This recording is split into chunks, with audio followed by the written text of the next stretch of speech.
What's up, coach? Today I'm sitting down with Gregory Hawthorne Jr., and we're talking all about increasing performance and health. Are you ready? Let's get started.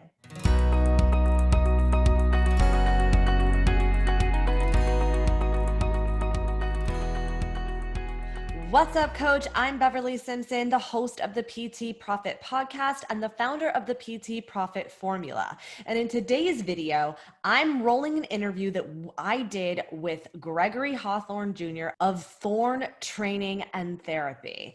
This was a really powerful episode. So if you like this video, go ahead, hit like, hit subscribe, and tap that bell to be notified when the next latest and greatest video comes out on this channel.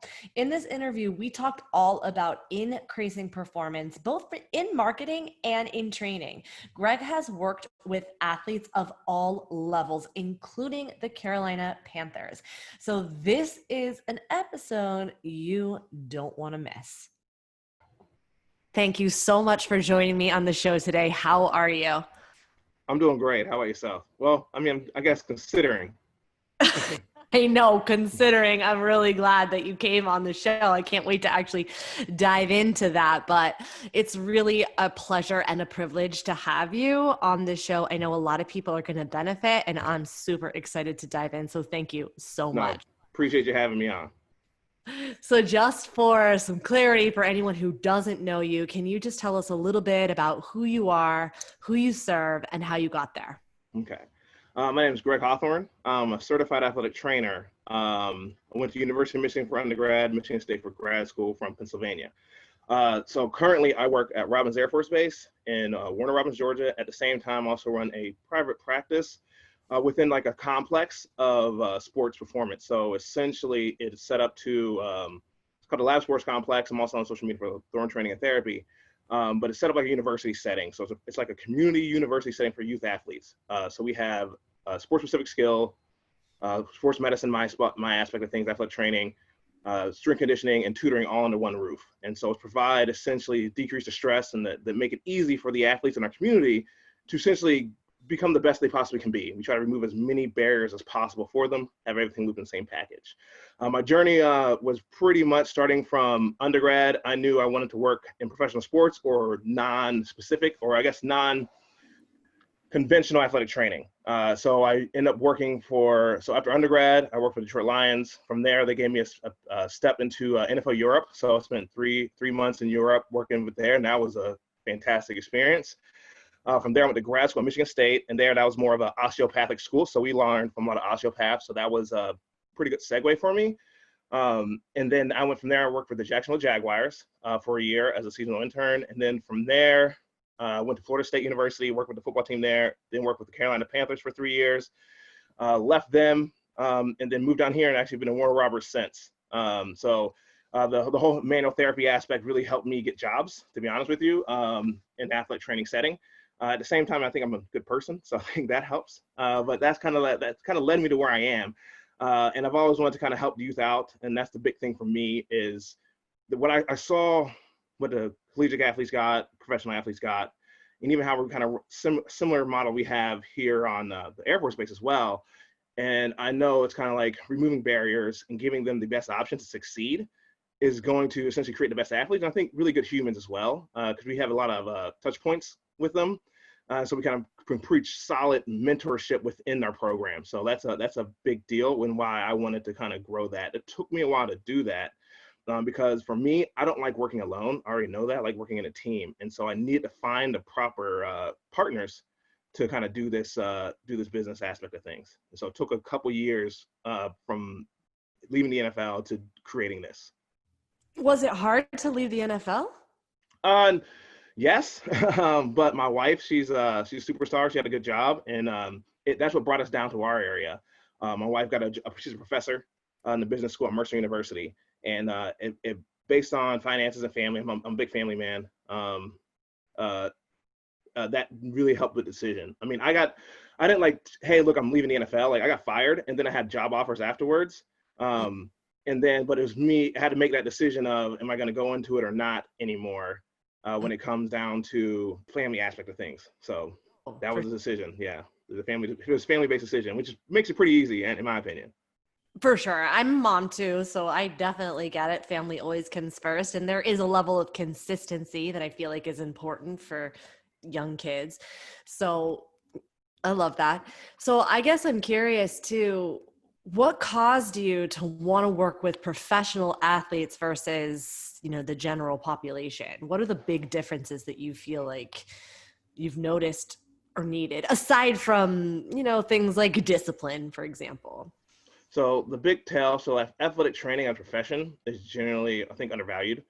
A lot of times I hate to sound super shallow when I say this, but we're not paid very well. Like it's we put in 80 hours, 90-hour weeks a lot of times, and the pay is maybe 40 grand, 42 grand a week or a year. A week would be awesome. A year, and so it's one of those things where I know in professional sports, their pay is a little bit better. We're not on the same par as coaches, but it's if you're an assistant, it's like assistant athletic trainer, assistant coach, but it's still much better than it is in many settings, including university, even high level university. And so you have to deal with that. But the big thing for me was, besides, because for an athletic training, generally there's no private practice, right? That's something new. So what I'm doing is fairly groundbreaking. It's grown a lot more, but there comparably not a lot of us. And so it was a conventional setting, or high school sports, college sports, and then in professional sports. From a times perspective, for me, again, I've always looked at family. When it's football and professional level, it's a business. So there's hours are pretty set, pretty regular schedule, boom, bada bing, that sort of deal. Where college, they're student athletes. Student comes first. So you have to get, everything's around that schedule, where football is a priority there. And so from a scheduling and time standpoint, that's what really drove me toward professional sports, because I knew it's kind of set. Now, again, you're 24 hours on call, because people can hurt, you are their medical liaison when you're working with sports teams. So you have an injury at home, guess what? I'm getting a phone call.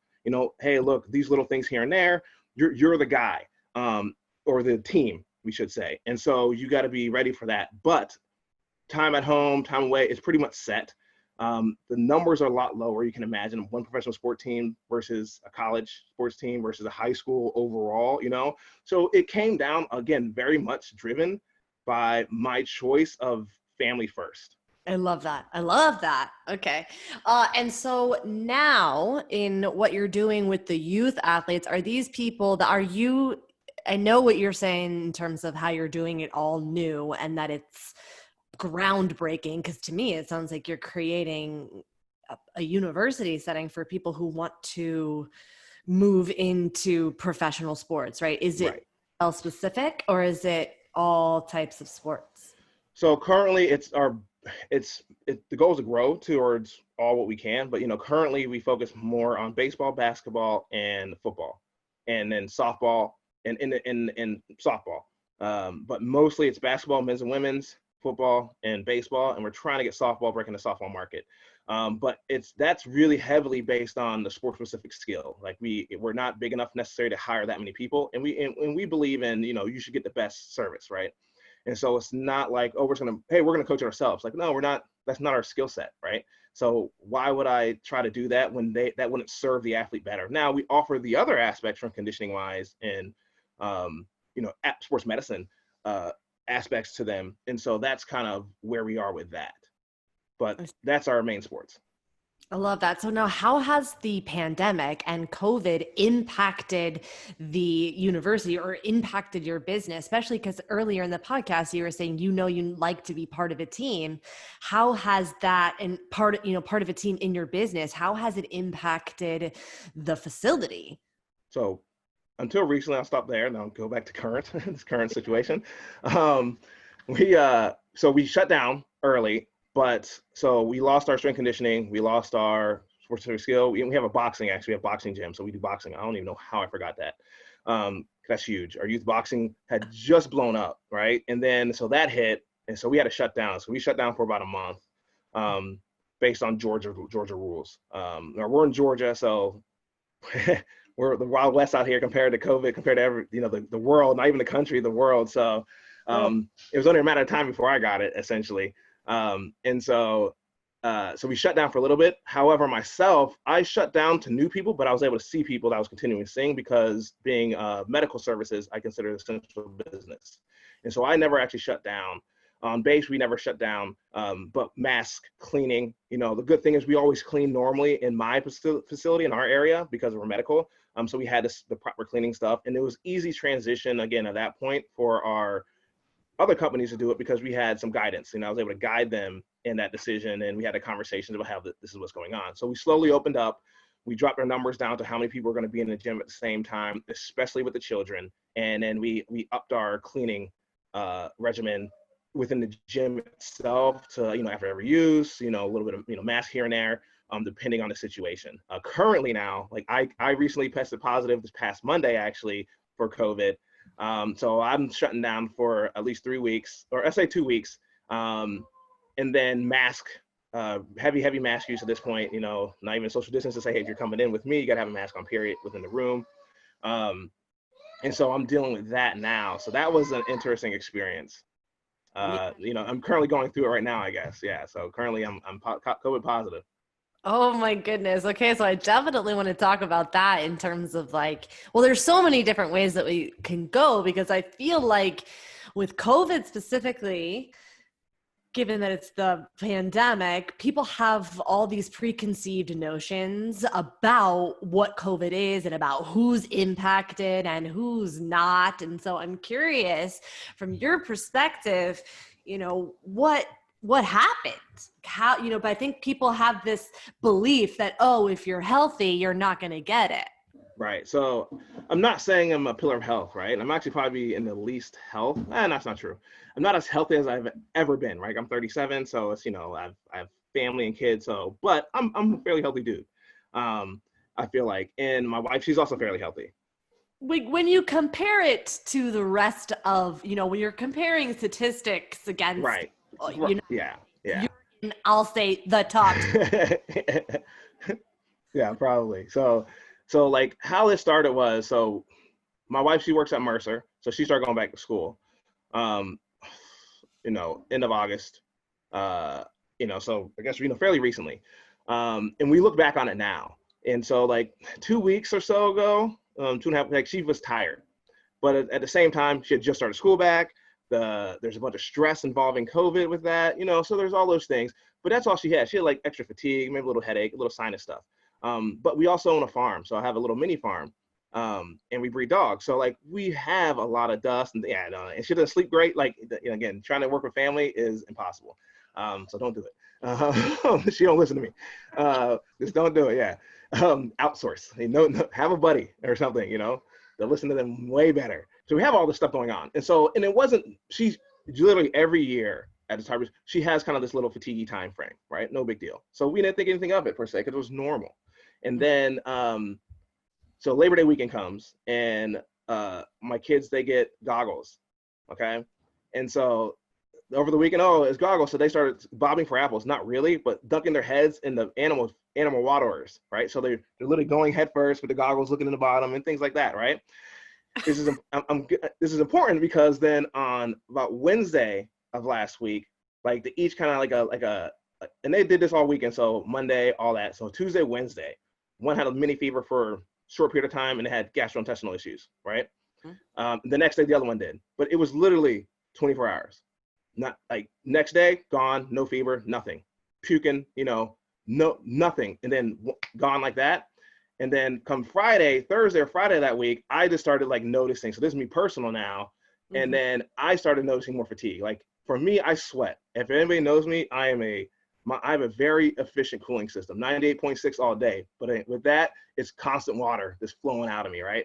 I am mm-hmm. constantly sweating. So, but one thing I did notice was like almost had like hot flashes when I went to do something. It was like, man, I'm really hot. And it was a little bit different. I would do something like, man, I'm kind of tired. And I'm like, uh-oh. Like I heard, and then the one day I had a muscle ache and I hadn't worked out like I normally would. I'm like, ooh, this is a little sore. And then come Saturday, so I'm a beer snob. Mm-hmm. And I don't necessarily wear the hat here. I do this on purpose. I like this company. Local. So like I do craft beers, and I actually went to sniff, very floral IPA. And I was like, oh crap, I don't smell this. And so my wife, she also does hand soaps, like high designer soaps. We're busy people. And I knew we had this yeah, we're always doing something. And I knew we had this one soap in the house that was super fragrant.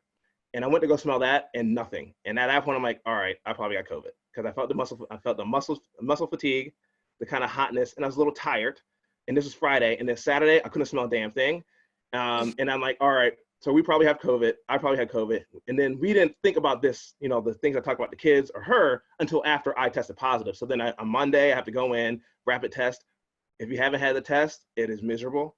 As much as somebody's going to tell you it's bad, it is bad. Like, it is really uncomfortable. Like, they are in your nose. Like, they're touching your brain, I swear. It's insane. So they're sticking in there. They twist it up like, this will be only 15 seconds. The longest 15 seconds of your life. I'm telling you right now. I watched Hard Knocks on HBO, and when my man was like super nervous about it, I get it now. I totally get it, because that was miserable. And so they did that, and they came back positive, obviously. And so I've been out of work since. So we shut down. The good thing is, during the past week, I had a slower week, so I really didn't expose too many people. I must have felt What's that? that moment of like, I can't believe I have it. Not really. I'm not, like, it's just, for me, when we talked about slowing the curve, Mm-hmm. I really thought that was it. Hey, look, we're going to slow the curve, which means people are going to get it. I'm probably going to get it. And then being in Georgia, odds are I'm going to get it. So it wasn't oh my gosh, am I going to get it? I expect to get it. It's a disease, it's sickness, the flu, all these things. I expected myself to get it. The question was, how bad was it going to hit me? Because as I mentioned before, me, my wife, and my kids all had different symptoms, right? Now, they didn't test positive. Like, they didn't get tested. My wife tested after I tested positive, but again, she was about 2 weeks out potentially from it, if she did have it. But she never tested positive, right? So technically, we can't say they had it from a research standpoint, right? It just, odds are that's what these symptoms were, because it is a crazy, crazy thing. And for me, it's like how I manage it. Again, like, you can hear me talking now. I tested positive 5 days ago, right? My symptoms started a week ago, maybe, and I never really had a day where, if it wasn't because it was COVID, I would take off work. I never felt that bad, right? I felt fatigued, but whatever, that happens sometimes. But again, I'm also in decent shape, I would say. And I talk respiration. I daily work on maximizing lung volume, or like filling my lungs up, completely entering them out. Like, that's a big thing for me. Is I'm a big fan of cell turnover on all aspects. And I think that's a big aspect of health. Really? Okay. Yes. So even if you don't work out, you're still working on increasing your lung capacity, essentially. Well, my ability to utilize my entire lung, right? So I'll do like some breath holds, I do breath work daily. Like, that's just part of my daily routine. And you do feel like that has helped you recover faster? Who's to say? I know. Yeah, I'm not a scientist. I'm not an epidemiologist, right? It's just like, oh yeah, I'm gonna say all this stuff out here, but like, for me personally, yeah, I think that does matter, Sure. because again, I think most diseases and most issues come from stagnation. It's poor fluid flow. The big thing with, I've been in intensive with Bill Hartman, and he really talks about compression and expansion and fluid flow and fluid dynamics, and look at some of the stuff like Perry Nicholson. Stop Chasing Pain guy, like lymphatics, and a lot of that, and then for me, a lot of the issues do come from like literally fluid flow, and which is just getting stuff moving, cell turnover, and that's all that is, cell turnover. We have to utilize things, get old things out, get those things in. I think cancer is a big part of that. Like, I think all these things really play into it, and so like, I do think me breathing that way, me exercising a certain type of way, doing these things helped. I got sick. I did not say, oh, I'm going to be better. And like, that's the last thing I want anybody to do. If anybody ever to ask me about it, my whole thing is move. Now, if you overtrain, don't be stupid, but if I was working with someone, and we had this conversation with my patients, I always talk with them. And it's like, if you're a heavy worker outer, so with the athletes I'm dealing with, a lot of times I'm going to decrease the amount of activity they do. But then I also have the people on base I work with, and they're sedentary a lot of the times, minus their job. And I'm going to increase their activity when they're sick.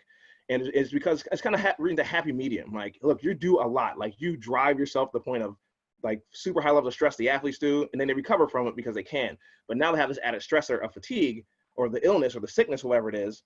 And now it's like, all right, we need to step you back because that's adding to the as stressor. So we're going to do a little bit of less. We're not going to shut you down, but you're going to do less. And that depends on how bad they are. Where the other individuals, unless they're really, really, really bad, right? It's like, you need to go for a walk. You need to look, I know you only get 2,000 steps a day, which is crazy, but people have that, right? You have to get 8,000 steps. So that's their activity level now. You have to get your 8,000 steps in. You have to do this.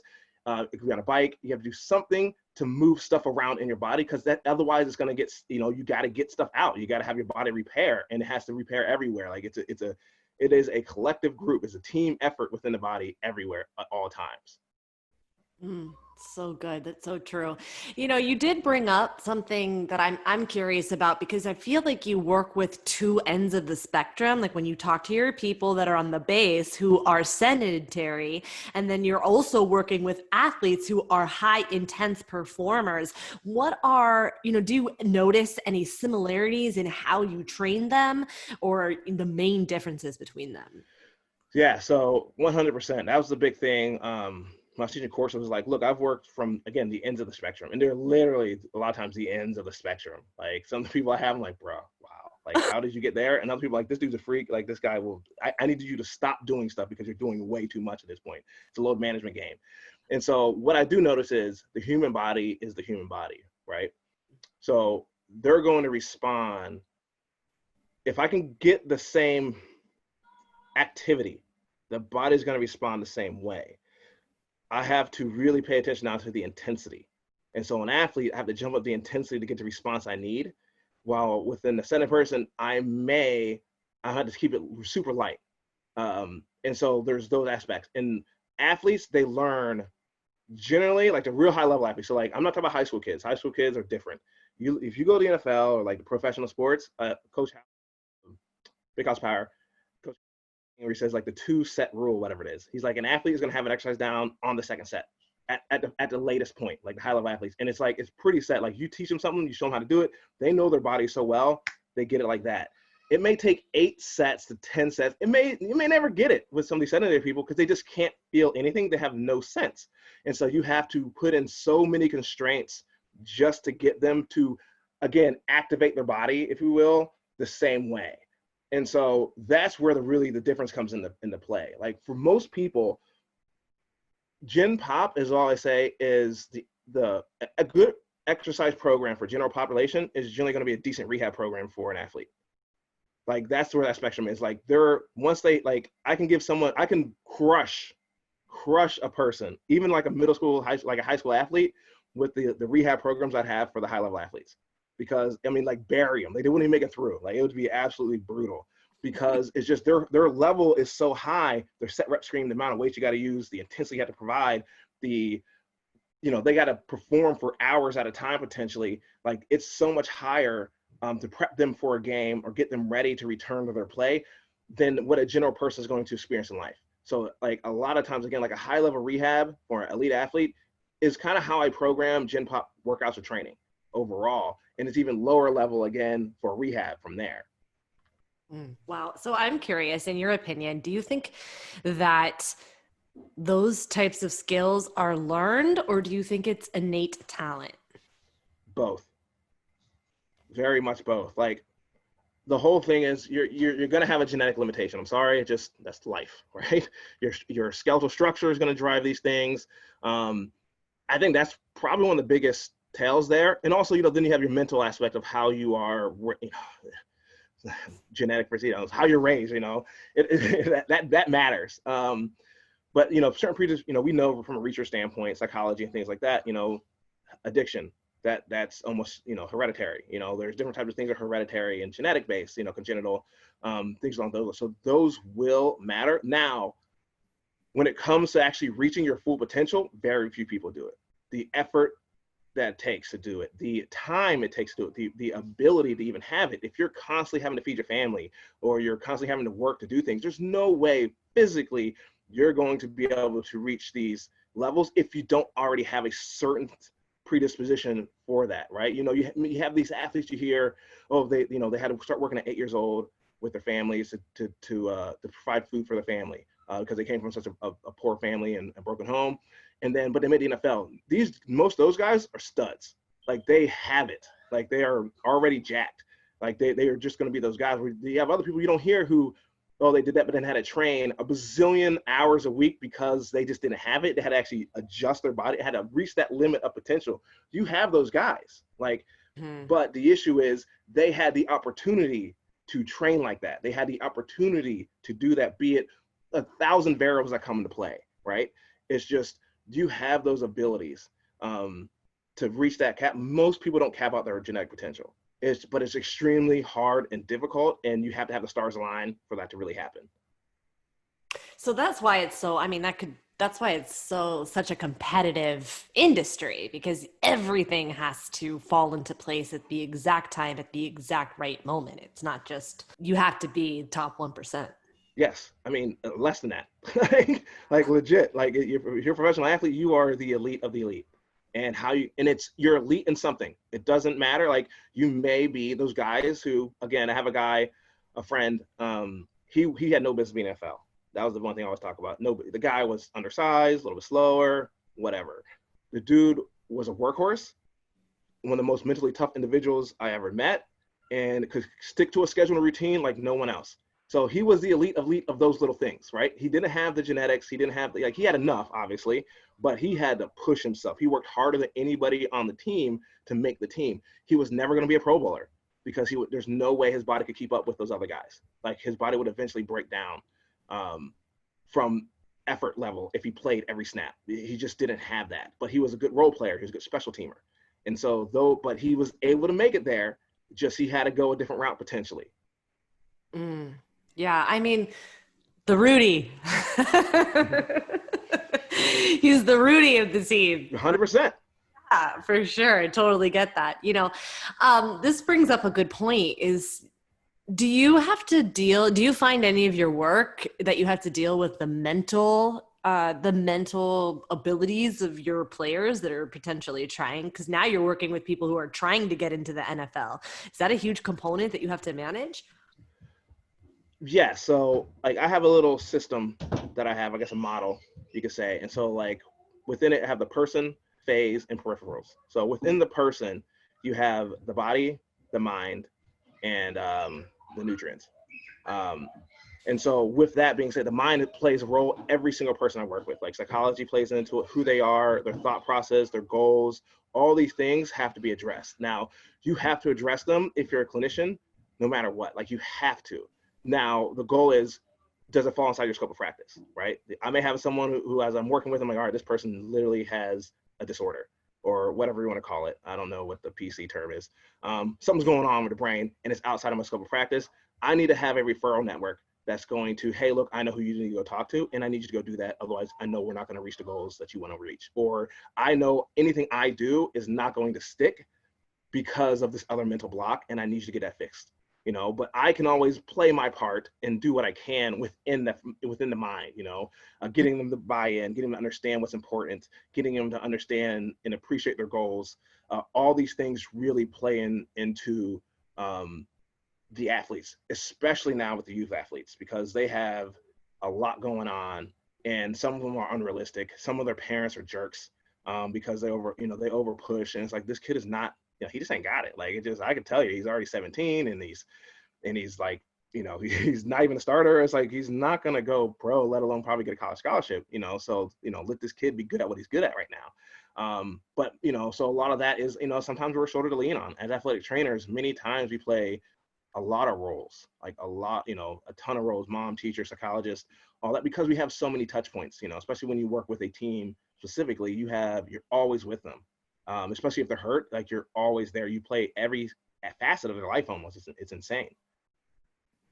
Yeah, no, for sure. But I mean, at the level that you're playing, these people, this is their whole life. So when they get hurt or something goes wrong, I mean, I can't even imagine what kind of strain that puts on the person.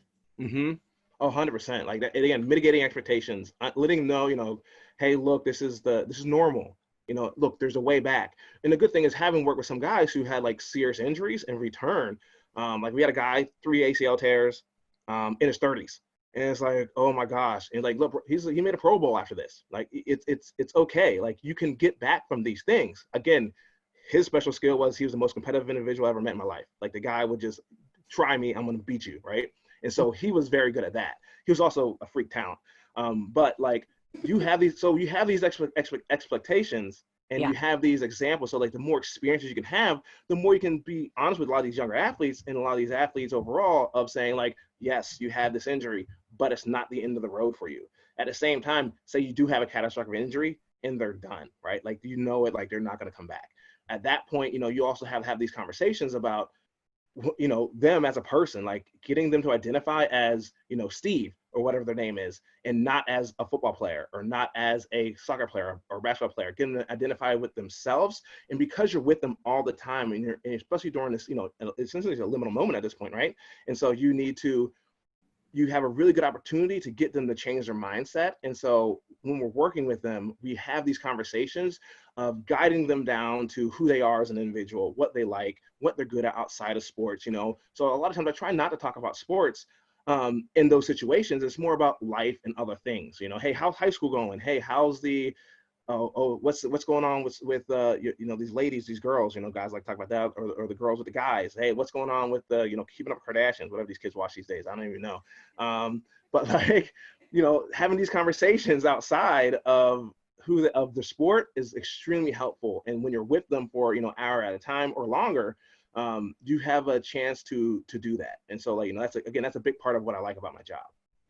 That's awesome. I'm curious because before I moved to the online space, I used to be a fitness manager. So I have worked with hundreds of trainers, and a lot of them wanted to become a athletic trainer because I think there was a sense of eliteness when it comes to, when it comes to training at an athletic level or a high performing athletic level. So I'm curious, is there any pros that you have found or things that you love about training the general population? Not say that you like it better per se, but are there things that you have been able to enjoy about training your sedentary people? 100%. When it comes to, again, when they're in the pros, they're good. As much as I like to say, I didn't mean a damn difference. It could have been anybody doing the job. Like, it's just, they're so good. They're so determined that you can, like, as much as I wanted to do, hey, look, I remember you should do manual therapy and things like, oh, these have these crazy changes. It's like, boom. That had nothing to do with me. It had to do with these guys' bodies were so primed for change and so good. Again, the cell turnover, like they're so good at things.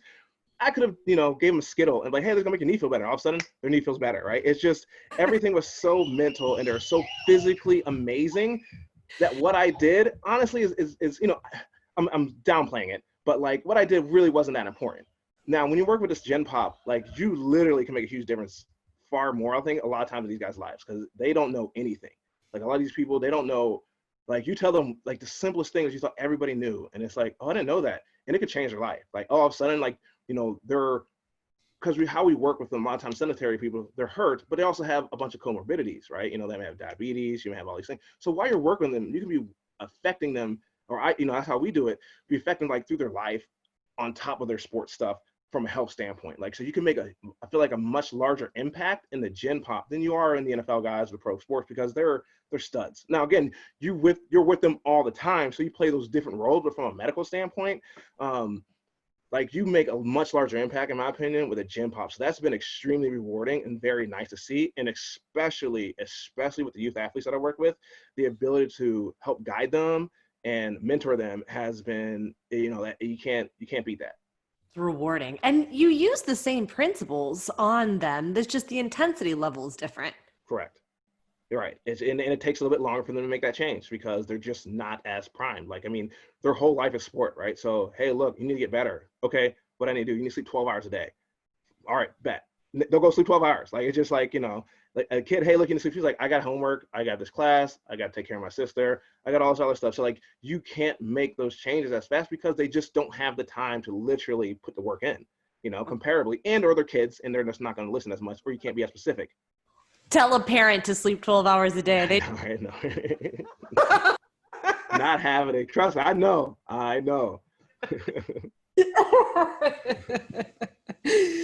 Yeah, I know for sure. Yeah, that's true. And they also, it's their job. It's their Exactly. have to do it. And that does Exactly. game. And there's always someone there to take their place. So they have that motivation of like, if I miss time, I may be done.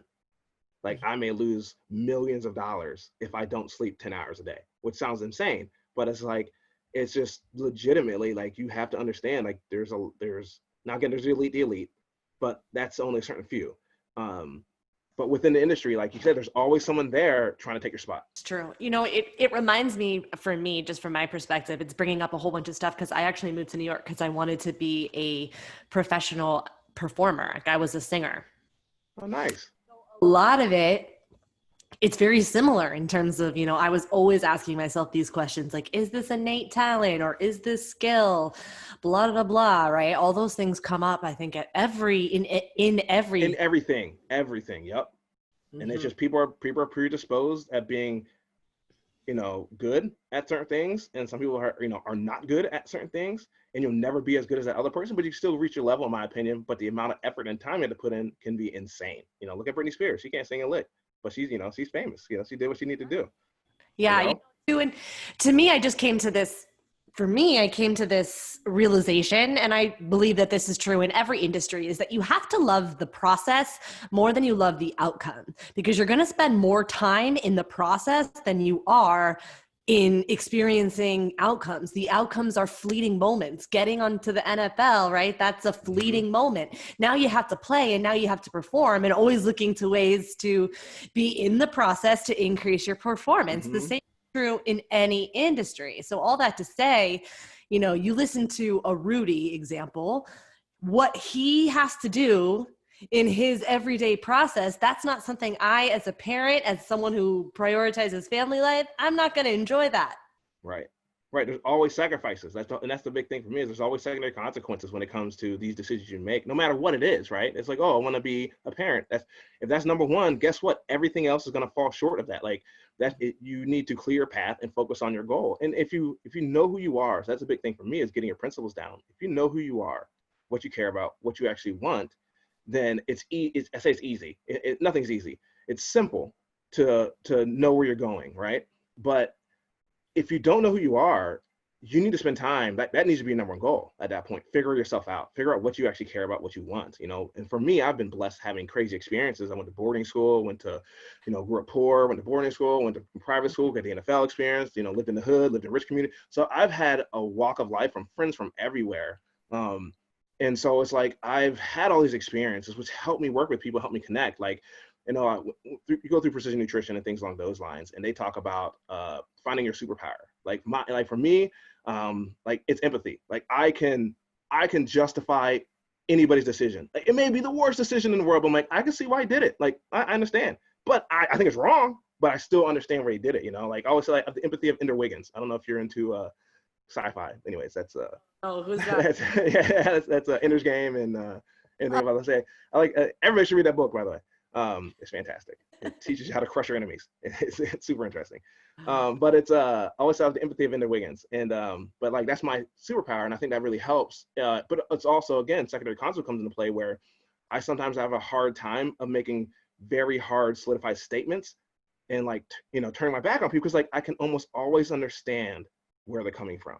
And so like I say, all the time I'm a martyr, because I'll tell, like, I get it. I'll jump on this one for you, because I always look at myself as like, I'm pretty happy. And I think that's, I don't mean to sound brag, but like, we have a lot, every stressor in my life is created by me. I create every stressor in my life. Like I can quit my job. Technically, my wife has a good job if I wanted to. I could do all these other things if I wanted to. And so for me, it's like, if I know people aren't in that situation, they have to do these things because of, I say have to, you always have a choice, no matter what. And it may be between crap and more crap, but it's a choice. You always have a choice, but like my choices are pretty solid. Like I don't have a bad choice to make, And so I always, so I don't even know where I was going with that, but it's just, I feel like from an empathy standpoint, that's my thing. And so like, I can connect to people and I can understand when I'm talking with them about, I get what you're saying, to a certain extent, and also understand, like, I don't understand what you're saying, and I'll tell them, like, I can't be in the shoes. I've never experienced that. And then I'll have a conversation about it, and that helps me understand them and helps us understand other people who are in the same situation. I think that's so good. And you brought up a point that I've actually just been grappling with myself just this weekend, which is sometimes I feel like my greatest strength, like precision nutrition talks about their superpower, sometimes your greatest strength can also be your worst enemy. Without a doubt. Without a doubt. Right? It's both. Like it's always, right? There's a paradox in everything, right? It's always both. You cannot know the light without the dark. So it's always both. I feel like that about my superpower too. So yours is empathy and mine is definitely drive, but it can also be like, go the other way. You have to stun it sometimes, right? You're like, oof, I have to, like, I get it, but it's like, I have to stop this because it never goes away, right? It's never gone. It's always going to be there. But you have to make that decision sometimes that makes you feel bad. But in the end, it's probably the better decision. But because like it's like you're again, this is me being empathetic again, where it's like you feel bad about it. But it's like it's like I get where it's like, you know what I mean? It's just you have to sometimes go against it, even though you think it's what you should do, but you have to look big picture, and it's just, you go down a rabbit hole of all that. But 100% secondary consequences on everything you do. Whatever you're doing, you're not doing something else. I mean, that's what this comes down to. And I love that you said about choice. Everything is a choice, no matter what. You are not a victim of your circumstances, which I think is a good thing. It doesn't feel like it all the time. Times you can't see what the lesson's going to be when you're in the thick of it, but it is there. It is, the world is always working in your favor. And when you can really operate from that place, doesn't matter who you train. Doesn't matter if you train athletes, Gen Pop, that will change the game for you. Yes. And without a doubt, I know it sounds crazy like you're saying, but like if you can get your mind on that choice of the idea, like it's always your choice, your stress levels drop drastically. Like, and from a health standpoint, you're going to be much healthier because now you're not like, oh, I don't have no control. And you're worrying about things you can't work that you really have no control over. And again, that's, metabolic syndrome. That's every chronic disease in the world is just stressors that you can't control because you're stressing about them. And it's like, once you make it realize I always have a choice, you don't, you can not stress about those things. It's like, all right, this is happening. What's my choice? Pick it, then go about it. Again, simple, not easy. It's one of those situations. Yeah. Okay. So I do have a last question for you because I do want to be mindful of your time, but I'm curious because I always say that someone was going to paste me. They'll be like, you always say that. Yes, I do. But but, for me and from my perspective, you have been someone who's a high performer and also on the cutting edge of fitness education or of, strength and conditioning education, always at the top level, always sharpening the saw. And since this podcast is about helping professionals become better at their craft, how have you been able to continue learning, right? Continue learning and also implement without perhaps, going back on something you said before. Does that make sense? Like, how are you continuing to push the envelope since you've been in the industry for so long? So 100%. So like you always, if you don't go back and like, I probably wouldn't have done that now. You're probably stagnant. You got to keep moving. So like, I'm not saying I wouldn't take things back I did in the past, but at the same time, I'm not that person who says, oh, I'll look back at myself and I'd be mad at myself for doing like, nah, because you did your best. And that's all that matters, overall. And I understand the intent versus impact, yada, yada, yada. It depends. Like the person still got better, right? It just may have taken a different route. For me, so how I started off is, again, working with the professional sports teams, colleges, things like that. I was blessed with the ability to do a bunch of CEUs, continuing education credits, without me having to pay for it, right? And so as a young individual, experience as much as you can. Don't get caught up in dogma, right? The whole thing is see everything. Hey, look, this seemed to work.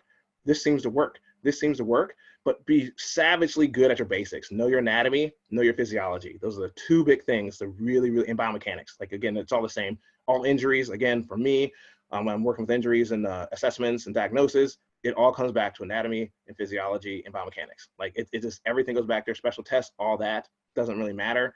They're just names. If you know those things, you're going to be good. But then know your basics, know your savages, savage your basics, experience as much as you can when you're younger. If when you have that time to go to all those courses, do that. Once you have family or once you have a business going, you're going to lose that time.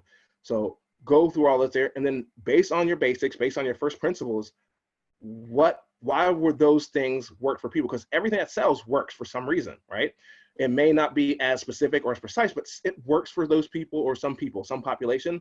Then you can figure out why that works. And then from there, you start now honing down your own model and focusing on the courses or the subjects that you really care about and are really going to now, when you niche down more to your population, that work well for your population. Because what works for my population may not be a good course for me to go to for someone else's population, because it's just not nearly as applicable. I may go there and may pull one thing from it, which isn't, in my opinion, some courses are like $1,000 now. It's like, that's not worth $1,000 to me. It's just like, maybe $200, $100 here and there. But again, it depends on where you are in your career and the money you have. Again, I'm blessed. And so you have to start broad and then slowly narrow it down over your time. That's the biggest thing, but you really, really have to know your basics and your first principles.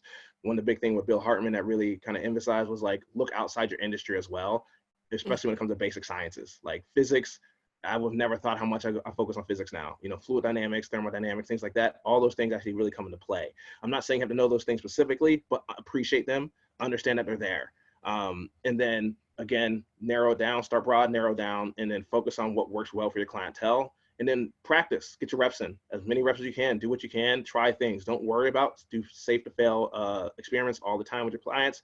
And then maybe end with the banger that is going to 100% work.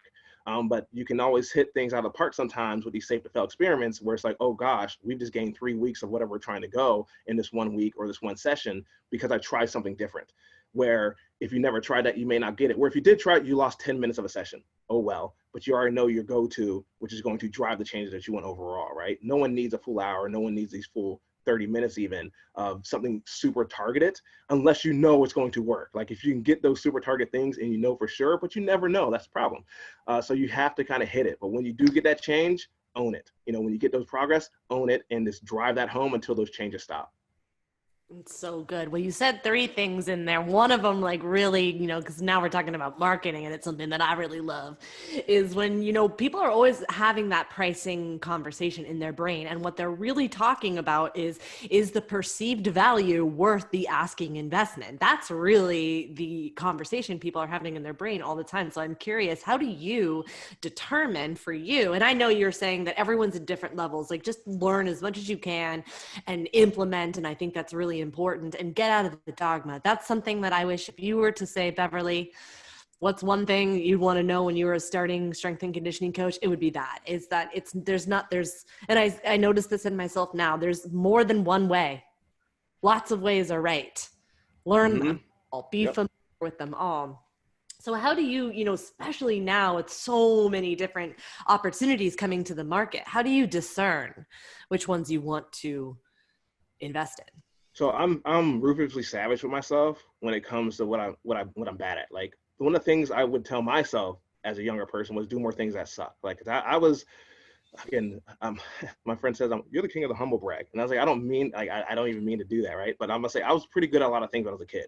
Like, and also there was a lot of things that I could do that I was decent at, and so I would do those things. I didn't do a lot of things I was bad at, and so when I got older and I started experiencing triumph and failures and things like that, it was like, holy crap, this sucks. Like I don't know what to do. Like, I had to figure out how to grow in the thick of things. Right. And so do more things that suck. But so now currently I'm mean to myself. I'm compassionate enough, but like I treat myself way worse than anybody else mentally. Right. Sure. And so I really look at like, where am I bad at it? Like, where am I bad? What am I not good at? And that's not from me, part of it's me, what I think, but really it's like, where am I struggling when I'm working with patients? Where am I struggling when I'm working with life, even with my family? Where are my struggles? I'm going to go and gravitate. Where can I find something that's going to help me get better at that? And then once I think of a subject or target market at that point where I'm going, I then ask people who've taken a course. I won't take a course sight unseen. Like that's just not something I'm doing. I'm asking friends, I'm looking at testimonials.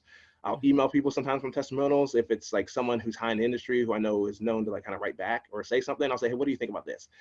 If I feel like the person's super markety, I generally don't do it. I'm sorry. It's just like, for me, you gotta look genuine. And I don't care about dollar signs at that point. I'm not there. When I was younger, yes, that mattered. But now where I am in life, I can look at it and say, if this value is going to generate something for me, like a better outcomes, like for my patients, I'm going to take it, but it has to be something at that point that I think is going to drastically help me. It has to be like, this is a log jam in my current abilities, and I know it's going to remove that log jam. And I know if I don't get this log jam taken out, I am not going to move forward. Like, I'm going to struggle here. So it is like a pivotal point at that point, and that's where I'm really going to focus my thoughts are. And that could be like skill set. It could be marketing. It could be it could be like just mental, like psychology. It could be whatever it is. Like, that may be this is where I need to go. Like, I've done several things to kind of get over these log jams, and so yeah, that's how I make my choices.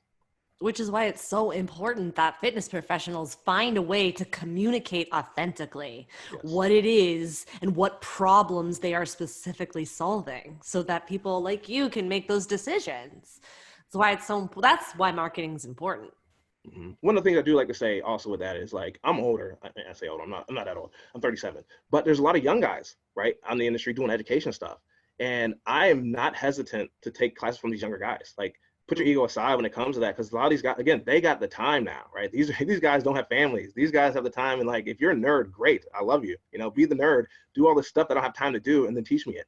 Like, I don't care if you're younger than me. I don't care if you're 25. Like, if you're, as long as you're not trying to tell me about life experiences, like, oh, you have that, I'm like, bro, you shut up. You don't know anything about that. But yeah, look, you spend, a bazillion, 10,000 hours on this subject. I haven't had time to do that. And all the new research and technologies come out, and you have to be able to utilize that. Hell yeah, I'm going to go take a course from you.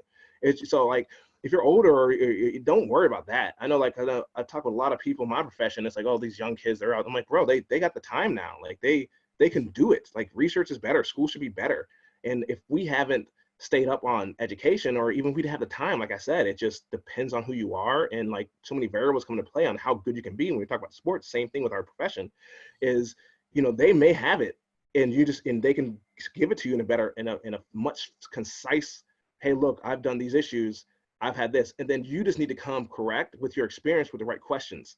And so now you could then, I'm going to ask these questions based on my experiences that I have, these extra 30 years I have that you only have 5 or 10, but now I can ask you a very specific question based on the knowledge that you have. And now, boom, I've taken this huge idea from this course or from this individual that has helped me based on my experience to combine with their knowledge. And that's a big thing for me is, ask good questions. That is so powerful, because you're learning information from them, and then you get to filter it through your principles, through your module or your model and how you live and your context. That is very powerful. And I think too I think you were talking about ego, putting your ego aside. I think too, and I'll just say for me, when I got into dogmatic practices, it all comes from the ego, all comes from trying to prove yourself. But when you can both, I think it's just very powerful. When you can both say, I know nothing, but I can help you, and I can implement people who need my help. Like, that's what brings you to the top. Definitely. Having beginner's mindset. I think that's so important. You got to stay there all the time. You got to understand that every individual is an expert in something that you're not, because they're their own individual. That's I can't, every time I go to a room, I know someone's smarter than me in something because they've lived their life. Like, their life has made them smarter than me. I don't care how old you are. Like, they've gone through certain experiences I haven't gone through, so I can learn something from everybody.